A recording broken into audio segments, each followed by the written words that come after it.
So to continue on, we're right in the middle of reading this purged affidavit. Plaintiff is mentally unstable. He has a very bad temper. I have witnessed him scream in the face of honor when he was 4 months old. That's funny because you did that. That was you. Because he didn't want to stay in his crib, and that's the only place you ever wanted him to be. And the day that I pulled him out of his crib, October 28, 2017, you left 2 days later.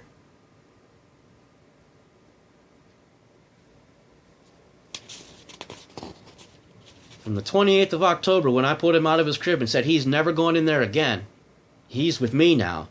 In a matter of 2 days, the 28th and 29th, you left on the 31st at 5:30 in the morning. In a matter of 72 hours of me saying that he's no longer going to be in his crib, he's going to be beside me, you left. That was the first time.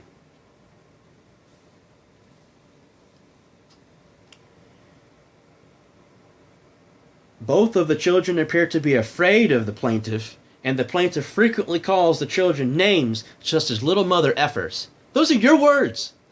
Those are your 3 favorite words from your 6 hours south West Virginia mouth. Those are your words. Those are your 3 words.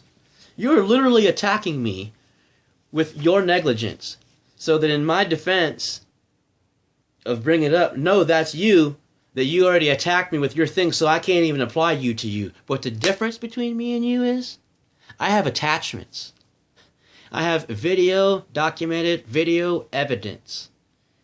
I have proof that beyond any shadow of any doubt for any reasonable person to listen to who is non-biased, non-prejudiced, non-egregious, clearly proves that you are lying. I have you admitting on videotape that's been published public on YouTube for a year or two, depending on which channel. One channel is 1 year old, the other channel is 2 years old. In a matter of a month or two, it's going to be 3 years old and 2 years old, because I published it in February and the other one in June, but it was after that you left. You are on video admitting that I never kicked you out any of the 3 times. You're lying. You purged this affidavit. Plaintiff has been physically violent with me. You are the only person that ever laid their hands on either one of us. You punched me in the jaw in the kitchen. And that was after you hit Freedom in the back. My daughter leaned back one time and accidentally hit her donor in the mouth and loosened her tooth. And instantly, she hit her on the back. She was laying down like this, and my daughter was in front and leaned back and hit her mouth as she leaned back. And the first thing was my daughter got smacked in the back. She got hit in the back by this woman, Has. Has, you know you hit her. And I also have text messages of you admitting to that. I have screenshots of text messages. You admitting to that. You struck her. You struck Freedom. And I have it as evidence. Any reasonable person that will see that will definitely know that you are the lying, deceiving, manipulative person who has purged this affidavit in an attempt to purposely deceive the Ohio courts, specifically in a time of CV-19. That is dangerous. I'm afraid of that. I'm afraid of that for my children, too.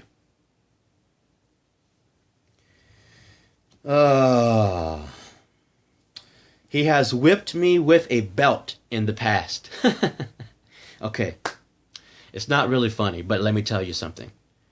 Anybody that knows me, it's 2021, anybody that knows me knows that I have only had a specific kind of relationship since 2004.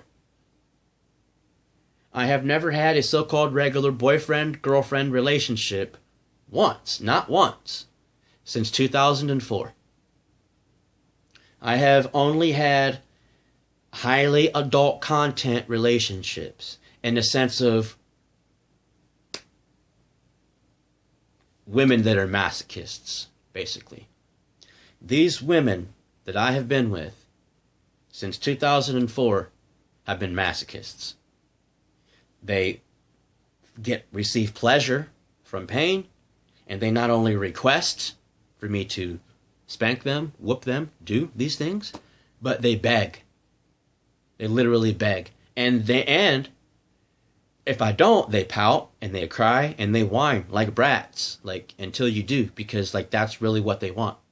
Now this isn't what I always want to do. You think I want to, you know what I mean, constantly spank and constantly paddle and constantly whap and whoop and, you know, a 36-year-old woman's butt? You know what I mean? Which is the whole point. It's like that she wants it, like the attention. You understand? She wants the attention. And so that's something that I've done in my adult sexual life and sexual manners since 2004, which, you know, when she was here in the middle of it, she didn't have any problem, you know, complaining about it. She only complained when she wasn't getting the attention that she thought her butt deserved. He also has spanks freedom. He does not hold back when he's hitting her. Well, there's a difference between hitting and spanking. You see, spanking is what I do to my kids when they do something wrong. Hitting is what you did when she accidentally bucked you in the mouth when she bipped you when she leaned back. And I have it documented that and through text message, that event happened. See, we've all had events to us happen to us. We've all had life happen to us. We all have a story, okay? But I'm just saying, you can't define me from an event that happened to me 12 years ago. You can't define me from an event that happened to me 9 years ago. You can't define me by those things of events that happened to me. You understand?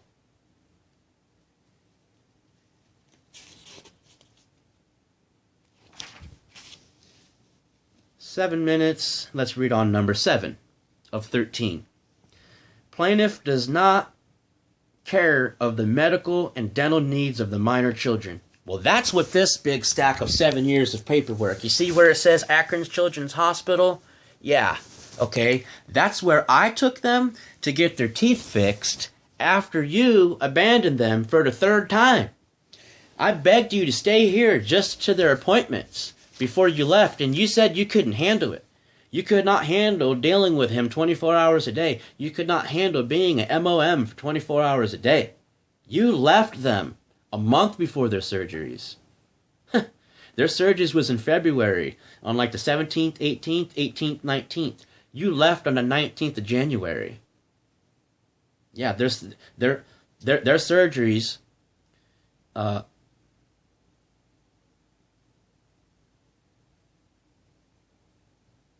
Yeah, it was February, and you left in January. Or no, it was in January, and you left in December. Either way, their surgeries, I took them to. You dipped out.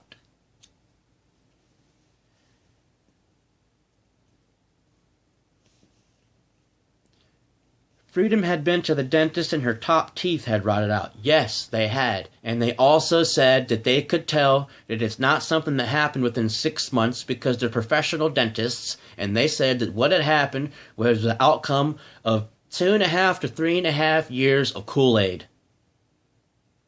That's what they said. That is what partially is written in these reports and documents of all of this stuff of what I'm saying.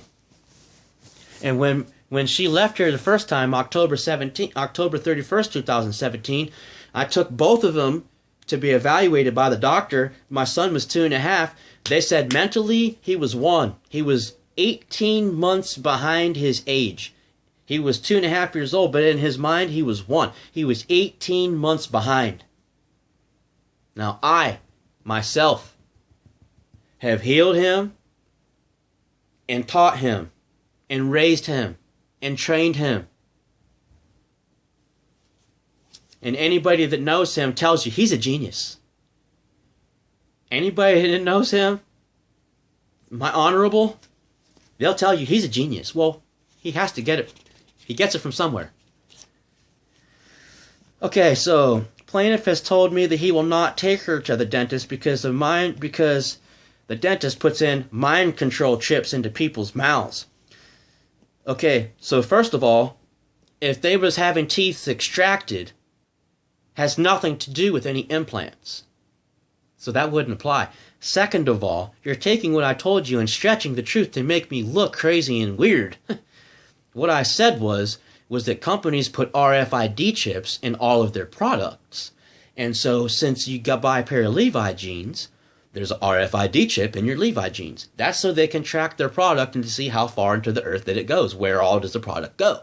And so I just said, in dental insertions, that they put RFID chips in to see where the product went.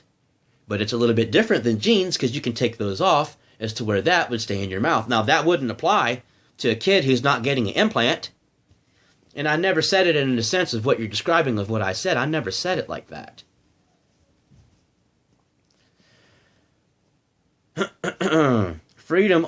Plaintiff only took Freedom to the dentist because she was going to start school. That's not true. That's so totally not true. I took her to the dentist.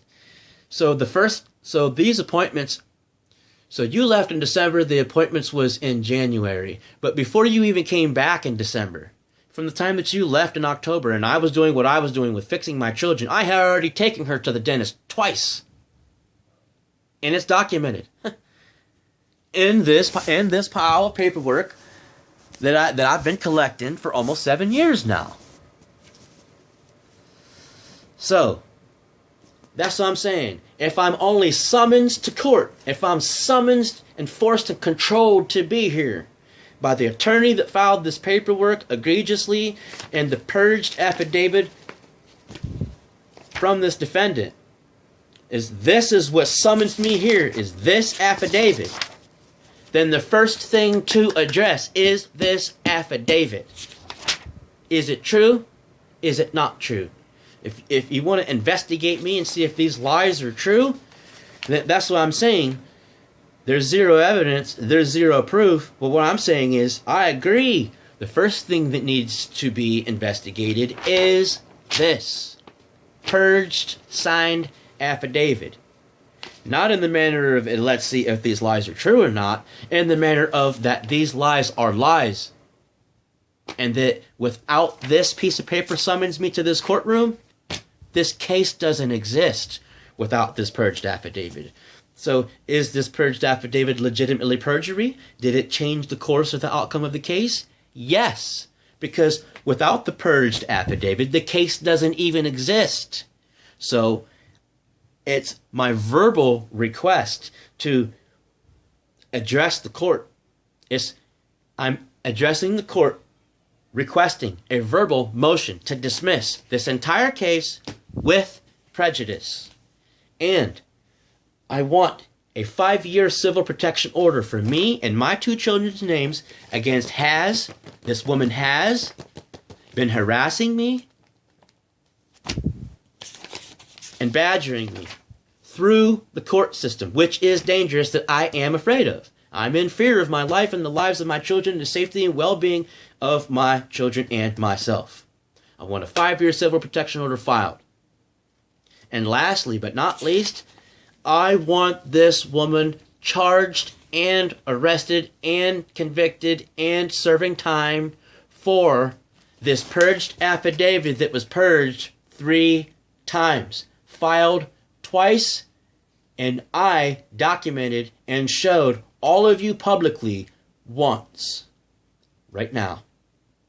If this was me, I would be charged, arrested, convicted, and sentenced.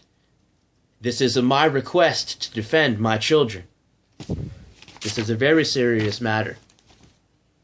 This is my request to the courts. My plea to the courts, as I address the courts, is that you charge this woman, arrest her, convict her, and serve her.